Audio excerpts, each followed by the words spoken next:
Once upon a time there was a little, nice girl. She was sweet to everyone who only saw her.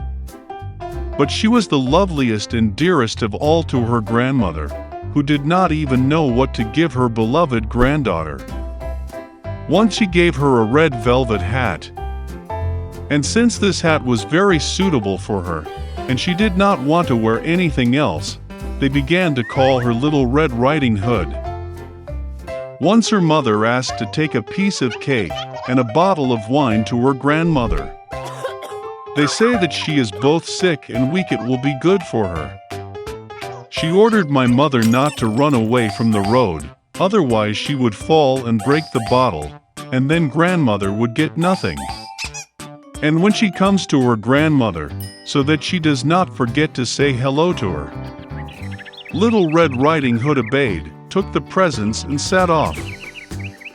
And my grandmother lived already behind the forest, half an hour walk from the village. And as soon as Little Red Riding Hood entered the forest, she met a wolf. The girl, however, did not know what kind of fierce beast it was, and was not in the least afraid of him. She greeted politely. The wolf also behaved very decently, so Little Red Riding Hood told the wolf that she was bringing gifts to her beloved grandmother. And while she was telling how to get to her grandmother's house, the wolf thought to himself how he could eat not only the old woman, but also a pretty girl. And then the wolf thought of showing Little Red Riding Hood a huge meadow with beautiful flowers. Little Red Riding Hood, as she looked at the many wonderful flowers, thought that it would be nice to bring grandmother a fresh bunch of flowers, because that would also please her. Yes, and ran away from the road to the side, and began to collect flowers. Slightly picking one flower, as the other beckons her, it is even better, and she will run after that. And so it went further and further into the depths of the forest.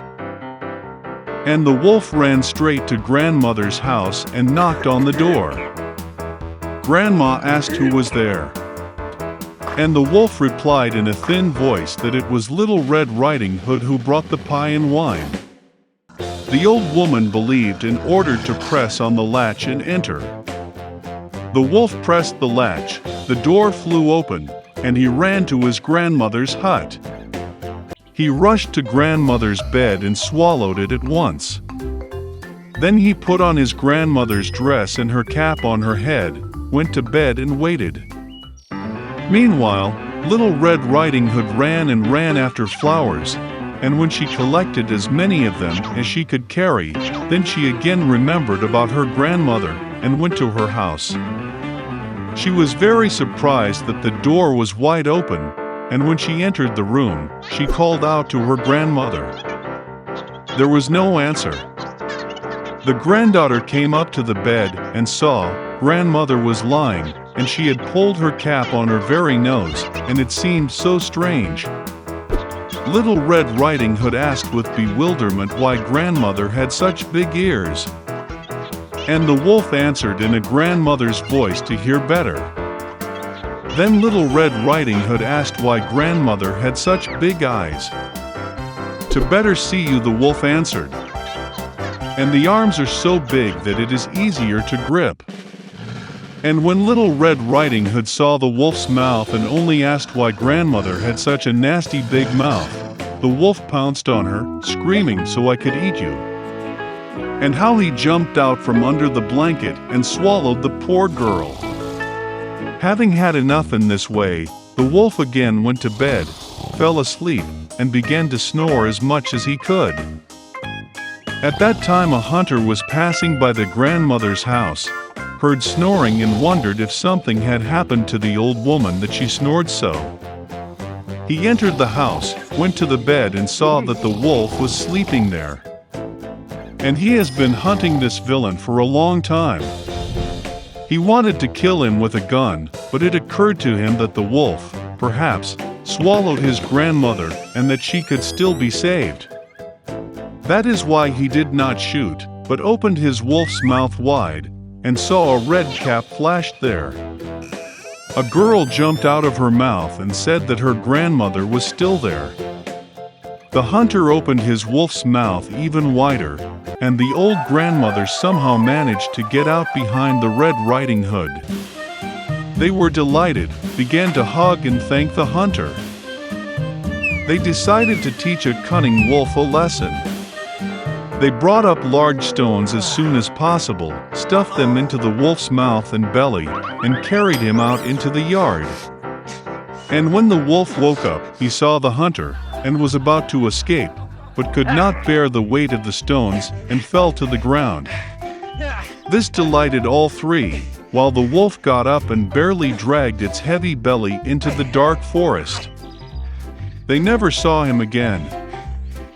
This is how they taught the cunning wolf a lesson, and Little Red Riding Hood decided that she would never again disobey Mother's orders. In one small town there lived a toy maker, Geppetto. Hello! He made a living selling homemade wooden toys. He liked his work. The only thing the old master regretted was that he had no children. One day, while walking in the woods, Geppetto saw an excellent log for new toys. He took the log with him and brought it to the workshop.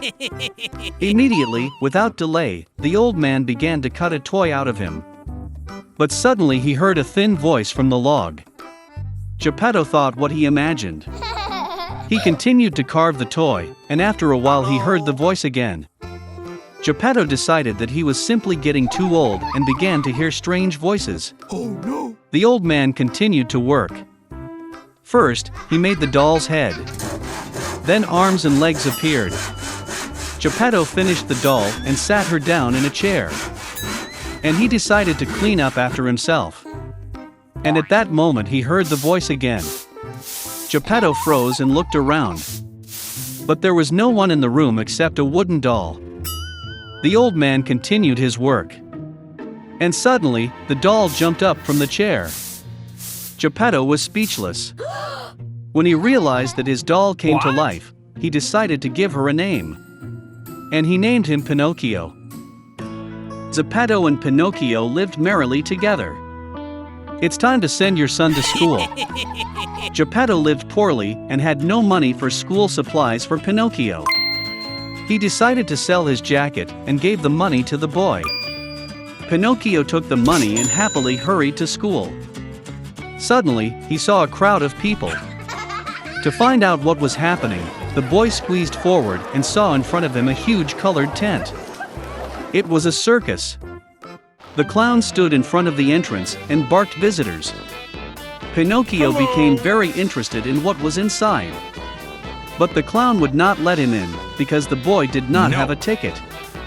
Pinocchio took money out of his pocket and gave it to the clown. Going inside the tent, the boy saw how funny dolls were playing a performance on the stage. At the same time, the owner of the circus noticed Pinocchio. He was very happy to see a living doll and decided to take Pinocchio into his performance.